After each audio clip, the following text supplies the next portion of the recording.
So I attended an all India open mock test. अब top किया या fail हो गई ये जानने के लिए एंड तक वीडियो देखिए। सो आई हैड माई ब्रेकफास्ट में कुछ ज़्यादा फैंसी नहीं था, just a coffee and a sandwich. और उसके बाद मैंने अपना पैक करना स्टार्ट कर दिया। ये आप देख सकते हैं मेरा रोल नंबर प्रिंट आउट। वैसे इतना कुछ नेसेसरी नहीं था, but I want to simulate the actual prelims day, तो इसीलिए मैंने रोल नंबर भी प्रिंट आउट कराया, अपनी ID कार्ड रखा और जल्दी जल्दी घर से निकलने के लिए रेडी हो गई। हालांकि ये सब मुझे रात कर लेना चाहिए था, but given a fact I was not well last night, तो मुझे लगा कि कोई नहीं, सुबह कर लेंगे। बट इसी के चक्कर में मेरा काफ़ी ज़्यादा टाइम वेस्ट हो गया था। अब देखिए यहाँ पे टाइम हो रहा था ऑलमोस्ट 8:15 और मुझे 9:30 पे सेंटर पहुँचना था।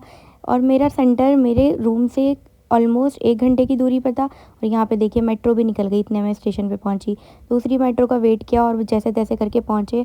हालांकि मैं सेंटर पहुँचने में 10 से 15 मिनट लेट हो चुकी थी। यहाँ पटेल नगर था मेरा सेंटर। वहाँ पे ऑलमोस्ट देखो गेट बंद हो चुका है, बट भैया ने मुझे जैसे तैसे एंट्री दे दी है।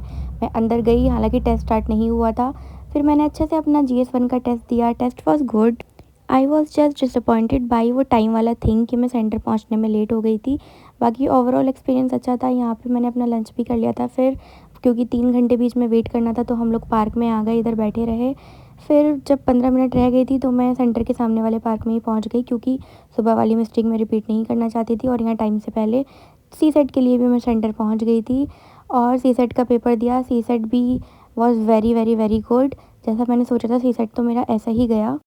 हालांकि टाइम मैनेजमेंट में मैं सी सेट में भी अच्छा कर सकती थी, बट कोई बात नहीं, नेक्स्ट टाइम और अच्छे से टाइम मैनेजमेंट में मैं ध्यान रखूँगी। यहाँ पे आप देख सकते हैं सभी लोग निकल गए थे, ऑलमोस्ट टेस्ट ओवर हो चुका था, शाम के 5 बज चुके थे।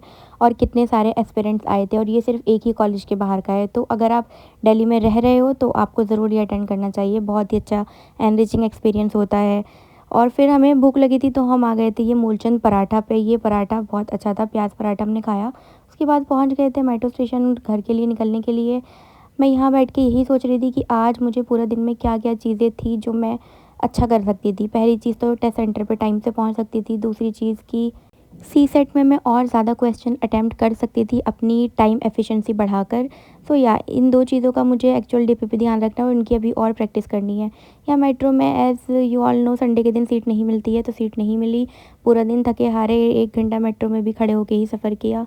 घर आ गई थी, घर आके थोड़ा रेस्ट करके रात में फिर टेस्ट एनालिसिस करने बैठी। And GS1 was quite good, जैसे मेरी एक्सपेक्टेशन थी उससे भी और अच्छा ही था। एंड उसके बाद मैंने GS के बाद सी सेट का एनालिसिस किया। सी सेट में मेरे मार्क्स काफ़ी above above the cut off आ रहे हैं, but as I mention earlier I could do better. So this was overall for the next IAS test. मैंने अभी अपनी रैंक वगैरह नहीं देखी है, क्योंकि वो कल पब्लिश होगी, तो मुझे वो देखना है। और yes that is for today. और आगे के भी जितने भी टेस्ट आएंगे आई विल इंश्योर कि वो सब मैं अटेंड करूँ, open test. That's it for today guys. Okay bye.